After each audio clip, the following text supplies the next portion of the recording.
അപ്പം എല്ലാവർക്കും നമസ്കാരം. ആഹ് തദ്ദേശ സ്വയംഭരണ സ്ഥാപനത്തിലേക്ക് നടന്ന ഇലക്ഷൻ്റെ റിസൾട്ട് വന്ന ദിവസമാണ്. എല്ലാവരും കണ്ടിട്ടുണ്ടാവും.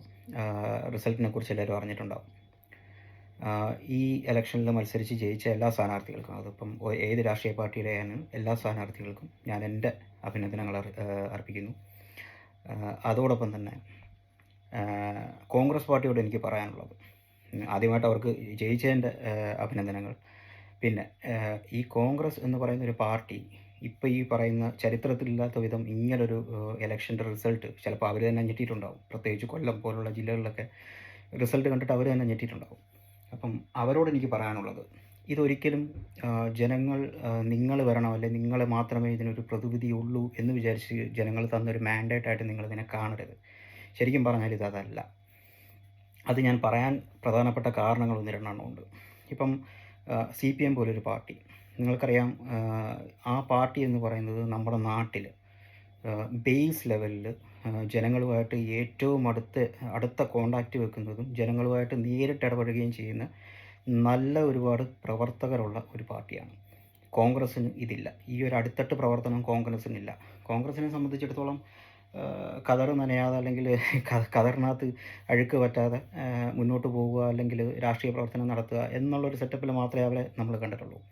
പേഴ്സണലി പറഞ്ഞാൽ, കഴിഞ്ഞ കോവിഡ് വന്ന സമയത്ത് പോലും എൻ്റെ വീട്ടിലൊരു കാര്യം പറയാം. എൻ്റെ വീട്ടിൽ പോലും വന്ന് കോവിഡ് സമയത്ത്, കോവിഡ് ബാധിച്ച് കിടക്കുന്ന സമയത്ത് വീടുകളിൽ പോലും വന്ന് കാര്യങ്ങൾ തിരക്കി അവർക്ക് വേണ്ടുന്ന കാര്യങ്ങൾ, ആവശ്യങ്ങൾ എത്തിച്ചു കൊടുക്കുന്ന നല്ലവരായ കുറേ പ്രവർത്തകരുള്ള ഒരു പാർട്ടിയാണ്. ആ ഒരു അടിത്തട്ടുള്ള ഒരു പാർട്ടിയാണ് CPM എന്ന് പറയുന്നത്.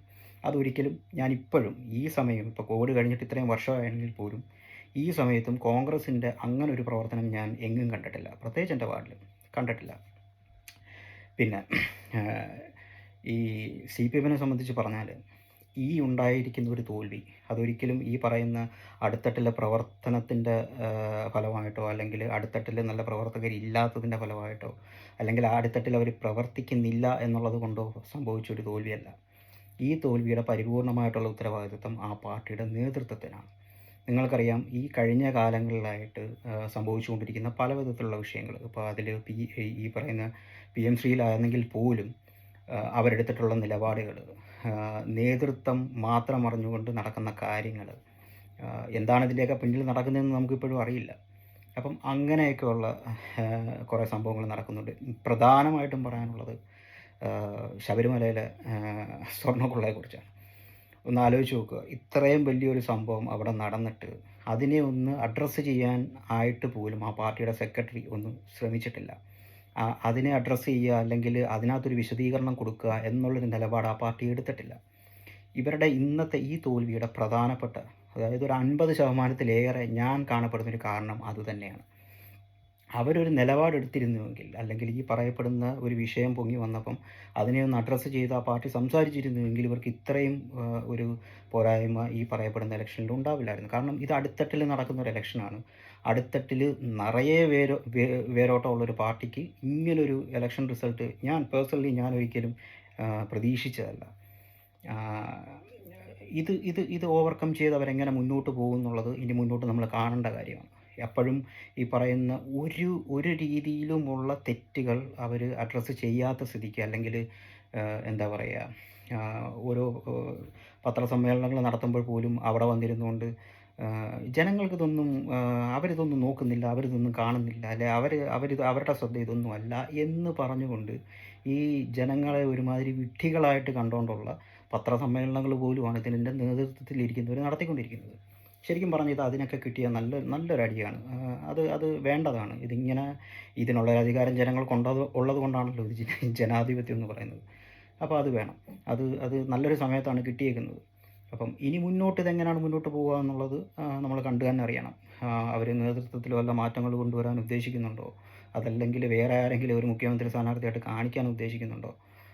ചിലപ്പം അങ്ങനെയൊക്കെ സംഭവിക്കാം. അങ്ങനെയൊക്കെ കാണിച്ചുകൊണ്ടായിരിക്കും ചിലപ്പോൾ അവർ അടുത്ത ഇലക്ഷനെ നേരിടാൻ പോകുന്നത്. എന്തെന്ന് പറഞ്ഞാലും എൻ്റെ പേഴ്സണൽ അഭിപ്രായത്തിൽ ഇതൊരിക്കലും BJP വരണം എന്നുള്ളത് കൊണ്ടോ, അല്ലെങ്കിൽ കോൺഗ്രസ്സിന് വോട്ട് ചെയ്യണം എന്നുള്ളത് കൊണ്ടോ ജനങ്ങൾ പോയി ചെയ്തതായിട്ട് എനിക്ക് തോന്നുന്നില്ല.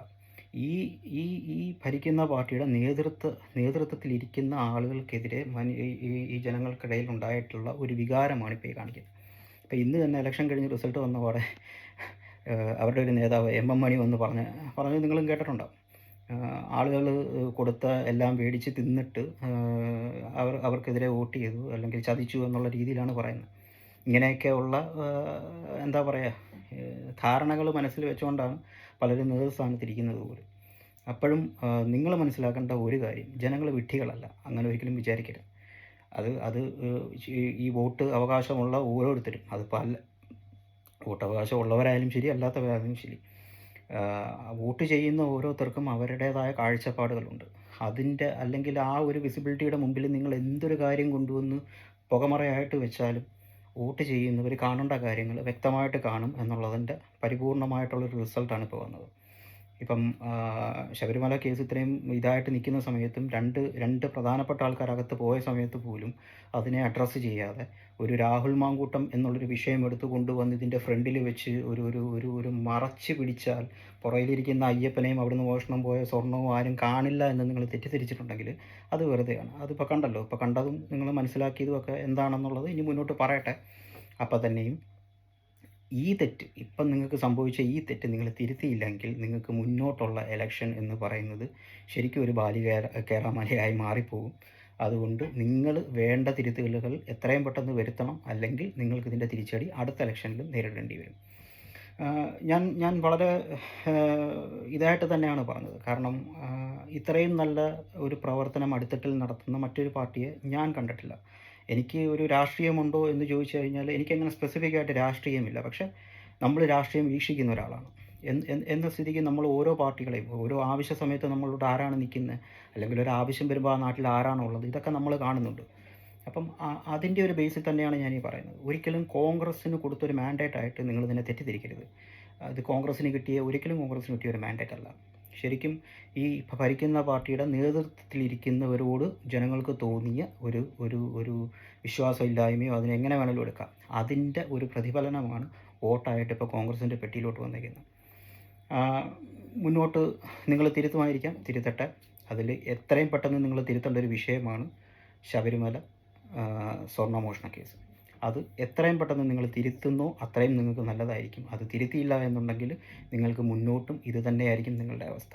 അതിനെ ഇനി എന്ത് കാരണം കൊണ്ടുവന്ന് കാണിച്ചിട്ട് മറയ്ക്കാൻ നിങ്ങൾ ശ്രമിച്ചാലും അത് നടക്കത്തില്ല. കാരണം പറയുന്ന കണക്ക് ജനങ്ങൾക്ക് കണ്ണ് കാണാമല്ലോ. നിങ്ങൾ കണ്ണ് കാണാത്തവരാണ് എന്ന് വിശ്വസിച്ചാണ് പല കാര്യങ്ങളും നിങ്ങൾ പറയുന്നതും, അല്ലെങ്കിൽ വന്ന് നിന്ന് മാധ്യമങ്ങളെ കാണുമ്പോൾ പോലും ജനങ്ങൾ ഒരുമാതിരി പൊട്ടന്മാരാന്നുള്ള രീതിയിലാണ് വർത്തമാനം പറയുന്നതൊക്കെ. ഞാൻ സത്യം പറഞ്ഞാൽ നല്ലതായിട്ട് ആകാംക്ഷയോടെ കാത്തിരിക്കുകയാണ് ആരാണ് നമ്മുടെ എം.വി. ഗോവിന്ദൻ എന്താണ് ഇതിനെക്കുറിച്ച് പ്രതികരിക്കുക എന്നുള്ളത്. പുള്ളിയുടെ ഒരു പ്രതികരണത്തിനായിട്ട് ഞാൻ ഇങ്ങനെ ടി വിയിൽ നോക്കിയിരിക്കുകയാണ്. കാരണം പുള്ളിയാണ് ഏറ്റവും കൂടുതൽ ജനങ്ങളെ പുച്ഛിക്കുന്നൊരു മനുഷ്യൻ. ആ ഒരു പുച്ഛിക്കുന്ന ഭാവത്തോട് കൂടിയിട്ട് വന്നിരുന്നിട്ടാണ് ഓരോ വാർത്താ സമ്മേളനങ്ങളും പുള്ളി നടത്തിക്കൊണ്ടിരിക്കുന്നത്. അപ്പോൾ അതിനകത്തൊക്കെ ഒരു മാറ്റം വരണം, അതിനകത്തൊക്കെ നല്ല രീതിയിൽ മാറ്റം വരണം. ഇപ്പം നിങ്ങൾ വിചാരിക്കും ഞാനിത് ഒരാളാണ് പറയുന്നത്. എന്നെപ്പോലെ ഈ ഒരു വികാരം മനസ്സിൽ കൊണ്ടു നടക്കുന്ന ഒരുപാട് പേരുണ്ട്. ആ ഒരുപാട് പേരിങ്ങനെ പല തുള്ളി പെരുവെള്ളം ആകുമ്പോഴാണ് ഇതുപോലത്തെ റിസൾട്ടുകളൊക്കെ സംഭവിക്കുന്നത്.